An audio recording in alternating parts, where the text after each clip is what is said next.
ज्ञानगंगा सांस्कृतिक लोककला महिला संस्था व नियोजित जनहित लोककला सेवा संस्था धापेवाडा यांच्या संयुक्त विद्यमाने लोककलावंतांचा भव्य मेळावा स्थळ Shri Swami Samarth hall जलालखेडा HP petrol pump समोर तालुका नरखेड जिल्हा नागपूर।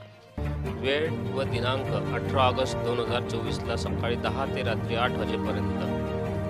कार्यक्रमाचे आयोजक श्री बाबाराव दुपारे, राष्ट्रीय अध्यक्ष ज्ञानगंगा सांस्कृतिक लोककला महिला संस्था व नियोजित जनहित लोककला सेवा संस्था धापेवाडा, सौ निशाताई खडसे, राष्ट्रीय सचिव। या कार्यक्रमाचे उद्घाटक मान्य श्री राजेंद्र हरणे, माजी सभापती पंचायत समिती नरखेड। कार्यक्रमाचे अध्यक्ष मान्य श्री सतीशजी शिंदे, माजी सभापती जिल्हा परिषद नागपूर। मान्य श्री नरेशजी अरसडे, माजी सभापती पंचायत समिती नरखेड। मान्य श्री उकेशजी चौहान, माजी सभापती जिल्हा परिषद नागपूर। मान्य श्री समीर उमप, सदस्य जिल्हा परिषद नागपूर। मान्य श्री संदीप सरोदे, माजी सभापती पंचायत समिती काटोल। मान्य श्री प्रकाशजी बसू,